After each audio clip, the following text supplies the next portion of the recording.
Buen día, hoy es 20 de febrero y para efectos del de la asignación del espacio pedagógico de Derecho Romano, este video presenta lo que es el tema sobre el concepto de la cosa, o como se denominaba también en el Derecho Romano como la res. La cosa es todo aquello que existe en el mundo real y también en el mundo espiritual. Jurídicamente también tiene un análisis y es todo aquello que puede generar una utilidad, y en ese sentido es sinónimo de bien, aunque la doctrina establece que estos dos conceptos, es decir, cosa y bien, establecen o sostienen una diferencia. Por ejemplo, la res es un concepto más amplio, mientras tanto el bien es un concepto que se inclina más a lo patrimonial. Respecto a la cosa, se vincula a lo que es un objeto jurídico. Mientras tanto, el bien tiene que ver con un aspecto de la naturaleza económica. Las cosas tienen una clasificación, estas se dividen en dos, son derecho divino y también derecho natural. La división o la clasificación del derecho divino se compone en tres aspectos. El primero de ellos son las cosas sacras. Estos pueden ser las cosas consagradas, como ser los terrenos, los edificios, los objetos. Estos asumían los romanos, consagradas por dioses superiores, mientras que el cristianismo catalogaba a las iglesias y los vasos consagrados al culto por los obispos. Era algo pertinente a los rituales que se hacían en aquella época. Las cosas religiosas eran los terrenos y los monumentos. Sepulturas donde se sepultaban a personas consagradas, a muertos que divinizaban en aquella época los romanos. Asimismo, las cosas santas eran las protegidas por el derecho penal, es decir, todo aquel que transgredía estas cosas consideradas santas se pagaban con la pena de muerte. Entre ellos se incluían las puertas y los muros de Roma. Mientras que la segunda clasificación de las cosas tiene que ver con el derecho humano. Estas podían ser comunes, es decir, que no pertenecen a nadie, eran de uso abierto para todos los ciudadanos de Roma. Pueden mencionarse el aire, el agua, el mar. Mientras que dentro de estos aspectos de cosas comunes habían también unas diferenciaciones, entre ellas las cosas públicas. Eran las cuestiones que eran de uso abierto para los romanos, pero eran propiedad del pueblo de Roma. Por ejemplo, las vías, las calles, los baños públicos.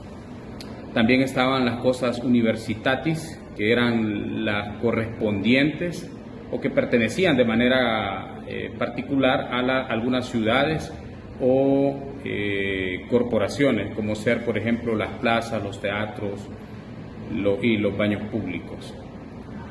Mientras que las privadas, como ya se sabe, eran de dominio particular. Ahora entraremos a ver lo que es el concepto de patrimonio. El concepto de patrimonio es el conjunto de derechos u obligaciones apreciables particularmente en tema de dinero. Según la clasificación antiquísima, se dividen en cosas mancipi y nec mancipi. La clasificación de los bienes son aquellas que tienen que ver con 5 grandes aspectos. Iniciamos con el primero de ellos, son las cuestiones corporales. Son aquellas cosas que se pueden percibir mediante los sentidos.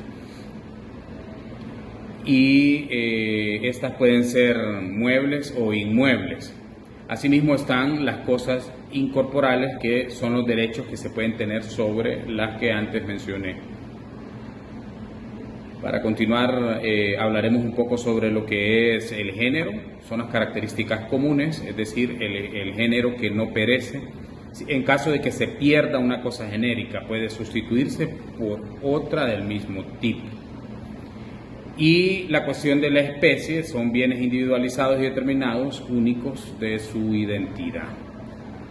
Hay cosas que son fungibles y no fungibles. Los bienes fungibles pueden sustituirse, es decir, Si algo se acaba, si algo se termina, pueden sustituirse por aspectos de la misma especie, de la misma calidad y la misma cantidad. Mientras que los no fungibles son los que no pueden sustituirse porque son individualmente indispensables para la vida, en este caso particular, ¿verdad? O de las personas involucradas. Ahora vamos a hacer una breve diferenciación entre lo que son los bienes muebles y los bienes inmuebles. Los bienes muebles son todos aquellos que pueden trasladarse de un lugar a otro sin dañar o sin alterar su sustancia esencial, mientras que los bienes inmuebles son aquellos que no pueden trasladarse de un lugar a otro sin que pierdan su esencia, para proteger su esencia. Los derechos reales existen dos tipos, unos fueron sancionados por el derecho civil y los otros por el derecho pretoriano. Se entiende como los derechos que fueron sancionados por el derecho civil, las propiedades y las servidumbres, mientras que los derechos reales que fueron sancionados por un pretor se entienden por aquellos que están o que se catalogan como el derecho de superficie, el agri vectigales y el enfiteusis, y también la hipoteca. Los derechos de crédito son aquellas facultades que tiene un acreedor para exigir a un deudor, ¿verdad? Es decir, cuando alguien tenía un contrato con otro y el deudor no tenía la capacidad o la responsabilidad de cumplir con ese contrato, entonces el derecho de crédito facultaba al acreedor para tomar acción, ¿verdad? Para que el deudor pudiera cumplir una prestación cualquiera que consistía básicamente en tres acciones.